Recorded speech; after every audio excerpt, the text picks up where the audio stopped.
नवी मुंबई महापालिका आयुक्त डॉक्टर कैलास शिंदे यांच्या नेतृत्वाखाली अतिक्रमण विभाग प्रमुख राहुल गेटे यांच्या पथकाकडून नवी मुंबई महापालिका पोलीस प्रशासन उत्पन्न शुल्क विभाग यांच्या संयुक्त विद्यमाने शहरातील पब बार अनधिकृत धाब्यावर तोडक कारवाई करण्यात आली।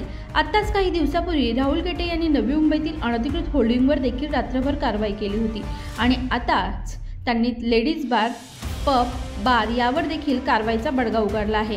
वाशी नेरूळ सीबीडी येथील 10 लेडीज बार, 5 पब, लिकर बार, अनधिकृत धाब्यावर कारवाई केली आहे। चुकीच्या पद्धतीने बांधकाम करणे, परवानाहीपेक्षा मोठा बोर्ड लावणे, वेळेचे बंधन न पाळता लेडीज बार सुरू ठेवणे आदी कारणास्तव ही कारवाई करण्यात आली। यावेळी पब, लेडीज बार मधील नियमबाह्य बांधकाम तोडण्यात आले।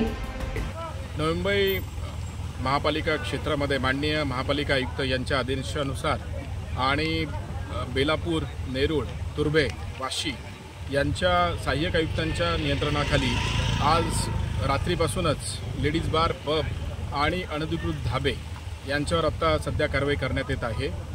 आत्तापर्यंत 6 लेडीज बार आणि 3 अनधिकृत धाबे यांच्यावर बेलापूर विभागातील सहाय्यक आयुक्त आणि त्यांच्या टीमच्या मार्फत ही संयुक्त कारवाईमध्ये एक्साइज डिपार्टमेंट, पोलीस डिपार्टमेंट आणि महापालिका यांच्या संयुक्तरित्या कारवाई करण्यात आलेली आहे। त्याचप्रमाणे वाशी, तुर्भे, एपीएमसी एरियामध्ये जे अनधिकृत पब आहेत त्यावर सुद्धा सध्या कारवाई सुरू आहे। व्हिडिओ जर्नलिस्ट राहुल कदमसह प्रिया उजमांचा रिपोर्ट, नवी मुंबई।